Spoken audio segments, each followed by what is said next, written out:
This lesson will provide a very basic introduction to the study of ethics. We're going to ask the question, what actually is ethics? What does it mean to study ethics? And what are the kind of questions that we do study when we study ethics? And we'll also outline the general structure of the modern philosophical study of ethics, which is normally delineated into 3 sub-branches of ethics, each of which we're going to just look at briefly in this lesson, and then we will describe in more detail when we look at the types of ethics that exist in the next lesson. So the first question is essentially, what is ethics? Where does ethics sit within the broader tradition of philosophy? Where do we derive our ethical principles? What kind of ethical principles can we derive? What does it mean to suggest that something is moral or immoral? Or should we being even more simplistic than that, what does it mean to suggest that something is ethical versus not ethical? Well, these are essentially the questions that we're going to be examining over the next few months when we look at the lessons in ethics, when we start to study and unpack ethics into a lot more detail. But we're going to introduce these questions today, and we're going to examine what ethics is, what kind of traditions exist within ethics, and what kind of ethics people can actually study, the types of ethics people can study. So let's start with the first question. What is ethics? What do we mean when we're talking about ethics? Well, from a very broadly linguistic perspective, or from a perspective looking at the word itself, ethics, the word ethics, is derived from the ancient Greek word ethika. And ethika is simply the ancient Greek word for morals. So we get a general sense that the concept of ethics and the study of ethics is somehow linked to the concept of morals and morality. That gives us some indication about what ethics is. And it gives us a general fundamental understanding of what ethics actually is.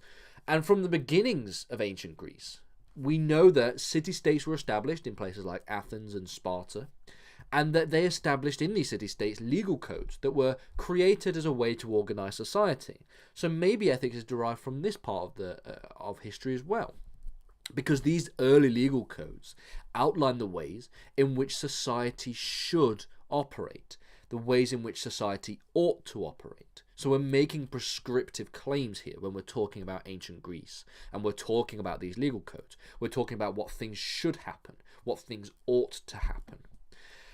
This means that ethics describes a certain trait or a characteristics that makes a person a good person. So we're talking about what is good and what is bad in terms of actions and beliefs and the way in which we understand the world. And ethics in ancient Greece can be broadly delineated into 2 schools of thought. Now, these 2 schools of thought are very, very broad in their tradition, so they don't really describe any kind of detailed or niche or esoteric areas of moral philosophy. These schools of thought tend to be very, very broad. The first position is presented by a group of ancient Greek philosophers known as the Sophists.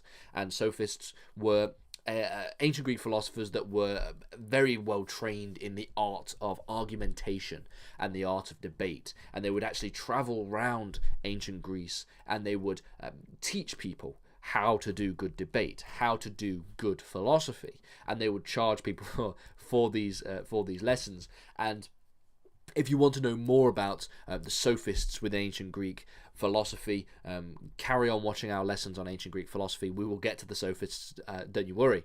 Now, the Sophists looked at the nature of human beings and human society, and they came to the conclusion, or at least most of them came to the conclusion, that with the general belief that human nature may differ from society to society. And this suggests, or this at least implies, that ethics may change from society to society. That what constitutes goodness or what constitutes morality may differ from society to society. And this is what we know as moral relativism, or a morally relativist interpretation of ethics. This is the view that there are no universal moral truths, that moral truths are subjective, and that they are relative. What constitutes a moral truth depends on the subject of the person who is talking about these moral truths. It is relative to the individual, or to the society, or to the group. On the other hand, they had philosophers like Plato, who came along a little bit after the sophists, because we sort of, when we study ancient Greek philosophy, we tend to study the sophists as pre-Socratic philosophers, and we obviously know that Plato comes after Socrates. And Plato supported a more moral absolutist framework, or an absolutist moral framework. This is the belief that morality is universal and absolute. It does not change from one society to another. When we get on to talking about Plato, when we study ancient Greek philosophy, we will talk about Plato's ethics in that course, and we will touch on Plato's ethics in this course when we talk about moral absolutism in more detail. So there are really two places that you're going to be able to study Plato's ethics in greater detail on the Philosophy Academy, both through ancient Greek philosophy, so through that course, and also through this course on ethics. So let's think about the study of ethics. Whether we're studying ancient society or we are studying moral philosophy today, there are a number of broad traditions and broad questions that are asked within the study of ethics. Do good and bad actually exist? Do these concepts that are what seem to be, at least on the face of it, quite ethereal concepts, do these concepts actually exist? What does it mean for something to be good, and what does it mean for something to be bad? If they do, okay, how can we define them? If they do exist, the first question relating to the ontology of ethics, they do exist. Well, what do we mean when we say that they exist? Okay, if they exist, what do we mean when we say that something is good, or what we say something is bad? What do we mean by that? Are there such things as good and bad actions? Can an action or a decision to do something be good or bad from an ethical perspective? If they can we formulate a system of determining whether or not an action will be good or will be bad? And can we apply this determination to any situation, which is what we would do if we are asking the third question or the fifth question in this list? How can we apply these principles? How can we formulate a system for determining good and bad, and then apply this to real-world ethical problems, to real-world problems within our society that merit some kind of ethical discussion? Well, all of these questions encapsulate three main subjects within the study of ethics. So the first is that of meta-ethics, the second is normative ethics, and the third is applied ethics. So if we go back to these questions here, the first two questions about the ontology of good and bad, do they actually exist? And if they do, what do we mean when we say good and bad? These are the broad questions that are asked when we study meta-ethics. Now, meta-ethics is a study of ethics in and of itself, and it's something that we will do in a separate course. But meta-ethics effectively defines the more theoretical aspects, the epistemology of ethics. The second two questions about whether or not there are good and bad actions, and if so, how can we formulate a system for determining good and bad actions?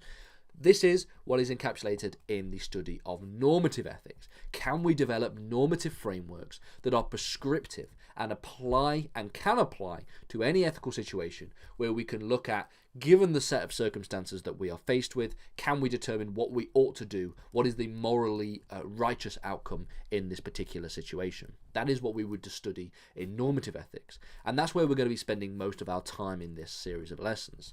The final question deals with applied ethics. Can we apply these principles to real-world ethical problems? And we again will do applied ethics in a separate series of lessons, focusing on a number of different applied issues, like, for example, issues relating to medical ethics like euthanasia and abortion and genetic engineering. Or, for example, things relating to business ethics. What is an ethical decision made in the course of business decisions, etc., etc. So we have touched on these three areas of ethics in this lesson, and in the next lesson what we're going to do is actually unpack each of these and talk about the types of ethics in more detail.